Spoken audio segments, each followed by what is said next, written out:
मध्य प्रदेश के मंत्रियों ने विधानसभा चुनाव के नामांकन के साथ अपनी आय का ब्यौरा दिया। इसके मुताबिक बीते 5 साल में मंत्रियों की इनकम 600% तक बढ़ी है, जबकि आम आदमी की आमदनी में महज 52% का इजाफा हुआ है। भाजपा की ओर से 32 मंत्री चुनाव मैदान में हैं। पिछले 5 साल में इन मंत्रियों की संपत्ति में औसतन 5.25 करोड़ रुपए की बढ़ोतरी हुई है। कुछ मंत्रियों की संपत्ति तो मुख्यमंत्री शिवराज सिंह चौहान से भी ज्यादा बढ़ी है। नगरीय प्रशासन मंत्री भूपेंद्र सिंह की संपत्ति 40 करोड़ रुपए से बढ़कर 84 करोड़ की हो गई है। वहीं राज परिवार से जुड़े बदनावर के राजवर्धन सिंह दत्ती गांव के पास सबसे ज्यादा सोना चांदी है। बमोरी प्रत्याशी मंत्री महेंद्र सिंह सिसोदिया और उनकी पत्नी के नाम पर 4 लाइसेंसी शस्त्र हैं। इस दौरान गृह मंत्री नरोत्तम मिश्रा की संपत्ति कम हुई है। यहां यह भी बता दें कि 5 साल पहले 2018-19 में प्रदेश में प्रति व्यक्ति आय औसतन 92,000 रुपए थी। ये अब बढ़कर 1,40,000 रुपए हो गई है। सीएम शिवराज सिंह और उनकी पत्नी साधना सिंह के पास 2.25 लाख रुपए नकद हैं। ये पिछले विधानसभा चुनाव की तुलना में 3 गुना ज्यादा है। सीएम ने खुद की सुरक्षा के लिए रिवॉल्वर भी ले रखी है। 5 साल में साधना सिंह ने 4 तोला सोना खरीदा है। सीएम शिवराज का बैंक बैलेंस 20 लाख से बढ़कर 96 लाख और साधना सिंह का 11 लाख से बढ़कर 71 लाख पर पहुंच गया है।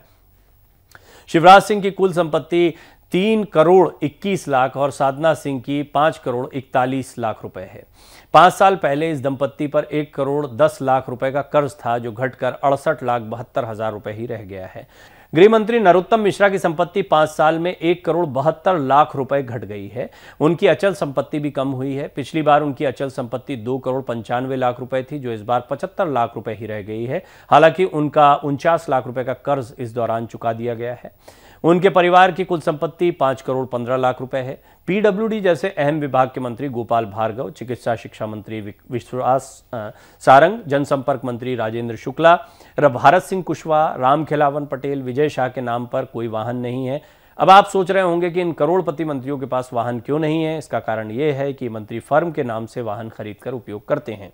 मंत्रियों की दौलत के बाद अब उनके कर्ज की जानकारी भी आपको देते हैं। सीएम शिवराज सिंह और उनके 28 मंत्रियों पर भारी कर्ज है। नगरीय प्रशासन मंत्री भूपेंद्र सिंह पर सबसे ज्यादा 23 करोड़ रुपए का कर्ज है। उच्च शिक्षा मंत्री मोहन यादव पर 8 करोड़ से अधिक, गौरीशंकर बिसेन पर लगभग 9 करोड़ रुपए, स्वास्थ्य मंत्री विश्वास सारंग पर 5.25 करोड़ और कृषि मंत्री कमल पटेल पर लगभग 5 करोड़ रुपए का कर्ज है। गृह मंत्री नरोत्तम मिश्रा, रामखेलावन पटेल और ओम प्रकाश सकलेचा पर कोई कर्ज नहीं है। नामांकन के दौरान मंत्रियों द्वारा जमा किए गए एफिडेविट में उनके परिवार के बारे में भी जानकारी है।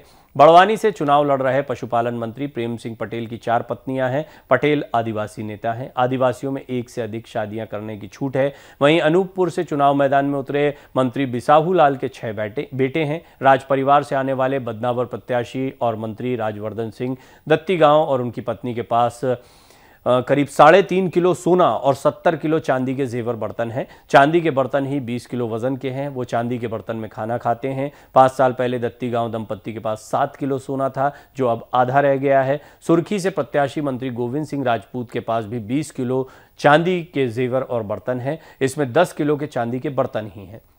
सोना 460 ग्राम ही है। अनूपपुर से प्रत्याशी बिसाहू लाल और उनके परिवार के पास 1 किलो से अधिक सोना और 15 किलो चांदी के जेवर हैं। कृषि मंत्री कमल पटेल के पास 1 किलो 165 ग्राम सोना तो 10 किलो चांदी के जेवर हैं। बृजेंद्र सिंह यादव के पास 300 ग्राम सोना तो 5 किलो चांदी के जेवर हैं। सीएम और गृह मंत्री समेत दूसरे मंत्रियों ने खुद की सुरक्षा के लिए लाइसेंसी शस्त्र भी ले रखे हैं। मुख्यमंत्री शिवराज सिंह के पास रिवॉल्वर है। सबसे अधिक 4 शस्त्र लाइसेंस महेंद्र सिंह सिसोदिया के पास हैं। उनके और पत्नी के नाम पर 1-1 बंदूक, रिवॉल्वर, पिस्टल और राइफल है। वन मंत्री विजय शाह, उनकी पत्नी के नाम 2 बंदूकें हैं, 1 राइफल और 1 रिवॉल्वर है। वहीं विश्वास सारंग, प्रेम सिंह पटेल, इंदर सिंह परमार, रामखेलावन पटेल, रामकिशोर कावरे, मीना सिंह, तुलसीराम सिलावट के पास कोई शस्त्र नहीं है।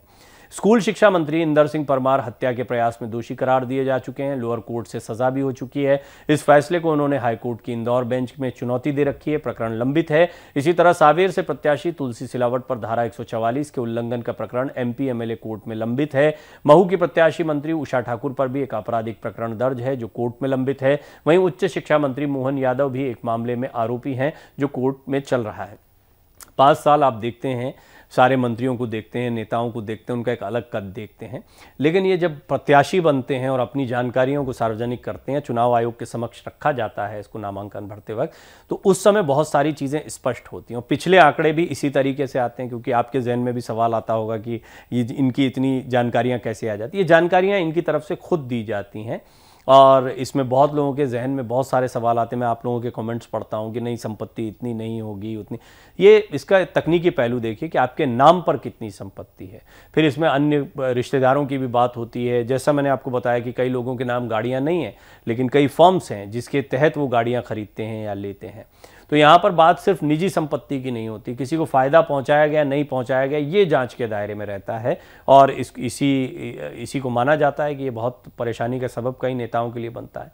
लेकिन एक स्वस्थ लोकतंत्र के लिए अच्छा चुनाव हो, अच्छा प्रत्याशी आपको हो, नैतिकता बनी रहे, शक्ति मिलने के बाद या पावर में आने के बाद में आप उसका दुरुपयोग ना करें, इसलिए इन चीज़ों पर भी नज़र रखना बड़ा महत्वपूर्ण होता है। और ये एक चुनाव आयोग की अच्छी एक्सरसाइज दिखाई पड़ती है हर साल जो है। और इसमें ऐसा नहीं है अगर आप टैक्स पे कर रहे हैं, आप इनकम के सोर्सेज को बता रहे हैं, तो आपकी संपत्ति बढ़ाने का आपको अधिकार है। सब लोग बढ़ाने का प्रयास करते हैं, वैलिड तरीके से होना चाहिए, उसका काम इनकम टैक्स है। या ईडी तो आप देख ही रहे हैं कि फुल एक्शन में इन दिनों दिखाई पड़ती है। तो इसीलिए जो नेता हैं ये इनको भी सतर्कता बरतनी पड़ती है, क्योंकि इनकी अकाउंटेबिलिटी है। इनको बताना पड़ता है कि कितना पैसा था, कितना पैसा अब हो गया है, कैसे बढ़ा है, उसकी जानकारियाँ भी वो देते हैं।